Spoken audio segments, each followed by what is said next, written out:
I'm Brad Bates, and I am running for mayor of Turlock again in November of this year.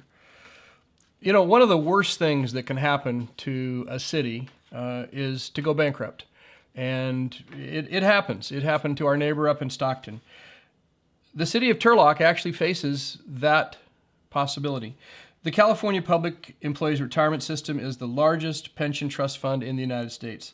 It currently has what politicians politely refer to as gaps or unfunded liabilities. Those are just polite words for, in plain English, they're distributing more money than they are taking in. And if this continues, which it will, CalPERS will soon come to cities like Turlock for additional funding. And this is according to, people that pay attention to it, like Dan Walters, who has been writing a political column in the Sacramento Bee for decades. Now, our mayor is on record as saying that we right now in Turlock have built up our financial reserve so much that he isn't going to, and this is his word, we're not going to hoard money for the future. He is spending it now for increased salaries and benefits for pretty much all the employment groups in the city.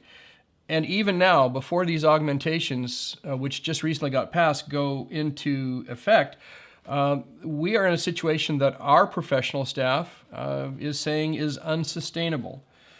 Well, one of the things that is important for leaders is that you look ahead, and even though you don't have a crystal ball, you have to be able to look at a situation in both a best case and worst case scenario.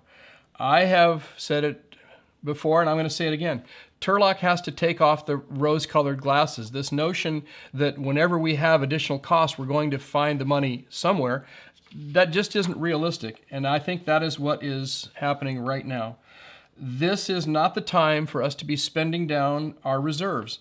I don't agree with the mayor in his assessment even of what level of reserves we're at. I think we're much closer to the minimums than we have been told. This is not the time that we should be increasing costs that we may not be able to sustain. I think if we're going to err, we err on the side of caution. If I were mayor now, that's what I would be doing. I would be putting on the brakes, not heading for what could be a potentially disastrous situation for the city of Turlock. That's my take.